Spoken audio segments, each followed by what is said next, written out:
Everyone knows that speed kills. It's Hill in the open. Cuts it upfield. He might be gone. Hamilton lost it. Delonte West comes up with it. Ahead to James. Here he goes. And we want to explain how to train it, how to actually get faster, and why it's important that you measure it. And we're going to start right now. Okay, so what we see a lot of athletes when they think they're training speed, they're doing a lot of ladder drills, A skips, B skips, cone drills, that kind of stuff. And while that stuff has its place, it unfortunately is not doing what you think it's supposed to be doing, which is getting you faster. We do A skips and stuff in our warm-ups, but that's working on general coordination, being able to bounce off the ball of the foot. It's not going to translate to speed at all. What you need in order to translate to speed is to actually sprint as fast as you can.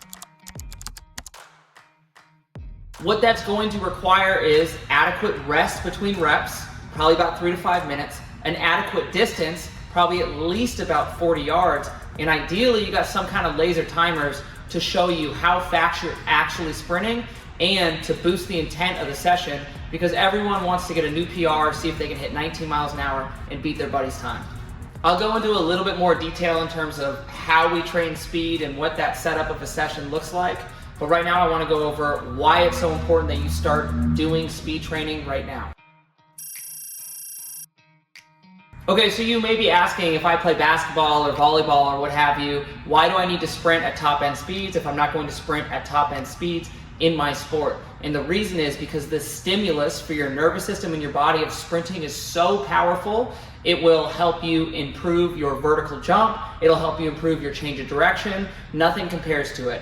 Everybody knows that plyometrics are a really good tool to use for a lot of athletes. That's jump training and trying to get off the ground really fast, and a lot of people do them. Not enough people sprint at max velocity. There is no activity more plyometric than sprinting at max velocity. The ground contact times on a sprint, nothing even comes close to how quickly your foot can pop off the ground, how good you get at getting your muscles to fire really quickly, how good you get at getting your foot to barely touch the ground, pop back up. It's a reason that high jumpers and dunkers often do sprint training to improve their dunk.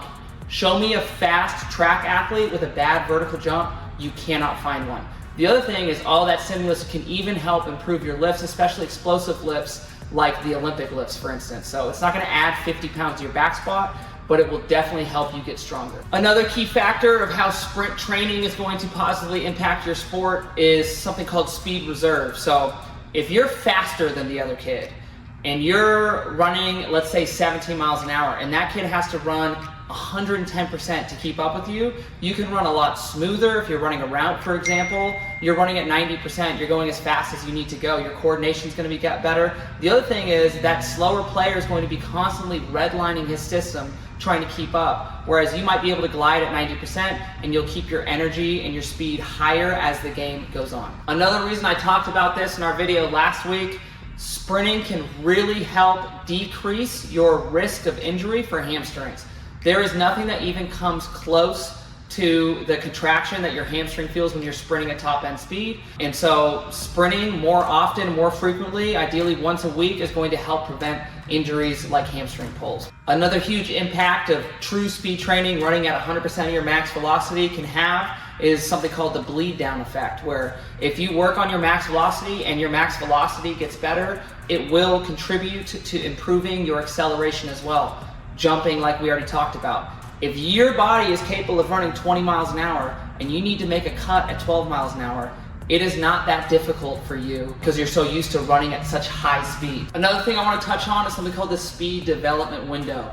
Most of our kids coming into the gym are somewhere between 12 and 16 years old, and that window is in fact the most opportunistic time your body has to make the biggest improvements in speed. So if you're not taking advantage of that right now and actually working on your speed, running as fast as you can, you're leaving massive development on the table. Okay, so how we measure speed at Wilmington Strength, we like to do the Fly 10 test.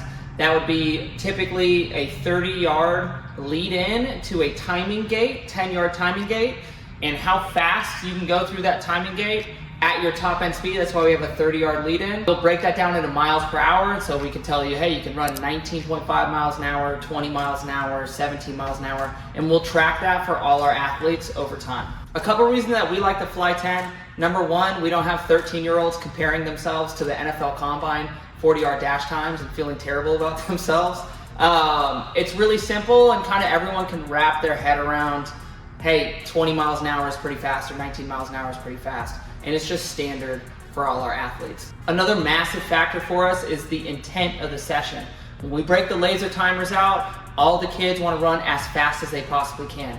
You get real feedback. You actually know if you're running fast. We're not guessing. Did you feel faster? Sometimes some kids think they're running slower when they're more relaxed and they're actually running faster, and the laser timers will show you that. And in order to get faster, you have to run faster. Anything you can do within that session to get your body capable of running at higher speeds, that's the best stimulus to get faster. You actually don't need a lot of reps of speed training, and you don't need to do it that frequently. For most athletes, once a week, top end speed training, usually 3 reps of something like a Fly 10, where your first one's at 90%, nice and relaxed. Second one, you're ramping up a little bit, and third one, you're going as fast as you can, is plenty, and you'll make plenty of progress over the long haul. If you're in Wilmington and you want to see how fast you actually are and start improving your speed so you can dominate your sport, click the link below, look at Wilmington Strength, and we can get you tested and see how fast you actually are. If you're not in Wilmington, I highly recommend you find some kind of a coach that has a timing gate system and some experience getting athletes faster. Don't wait, start training today.